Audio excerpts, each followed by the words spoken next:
జగన్మోహన్ రెడ్డి గారు 33,000 ఎకరాలు ఇక్కడ ఇస్తే అసలు ఈ క్యాపిటల్ ఎందుకు మార్చారయ్యా అని ఒకసారి ప్రశ్నిస్తే ఆయన చెప్పేది ఇక్కడ ఒక 15% జనాభా కమ్మవారు ఉన్నారంట. 30,000 మంది, 2,10,000 మంది ఉన్నటువంటి జనాభాలో ఒక 25,000-30,000 మంది ఉంటే అందులో 10-12,000 మంది నీ పార్టీలో కూడా ఉన్నారనేటువంటి తెలుసుకోలేని ఇంకిత జ్ఞానం లేనటువంటి వ్యక్తివి నువ్వు అని నేను ఈరోజు తెలియజేసుకుంటా ఉన్నాను.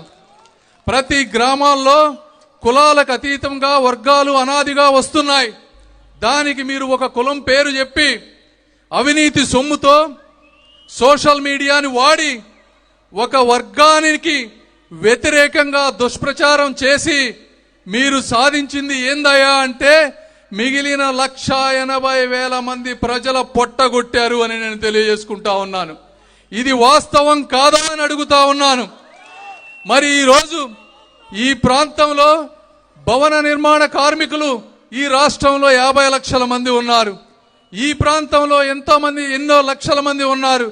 ఒక సోదరుడు చెప్తా ఉన్నాడు, అన్నా నాకు మేస్త్రి పని లేదు, నువ్వు మాట్లాడన్నా అని చెప్తా ఉన్నాడు.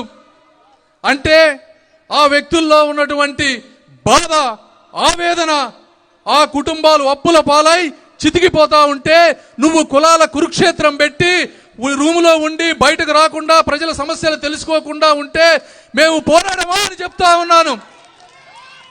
ఈ తెలుగుదేశం పార్టీ పెట్టింది బడుగు బలహీన వర్గాల చెమట చుక్కలను తొడవడానికి పుట్టిన పార్టీ తెలుగుదేశం పార్టీ. అలాంటి భావజాలంతో వచ్చేటువంటి వ్యక్తులం మేము. మా బడుగు బలహీన వర్గాల ప్రజలకి అన్యాయం జరిగితే ప్రాణాలను సైతం లెక్క చేయకుండా కొదమ సింహాల్లా పోరాడతాము తప్పించి నీలాగా పిరిగి పందలా ఇళ్లలో కూర్చోలేమని చెప్తా ఉన్నాను.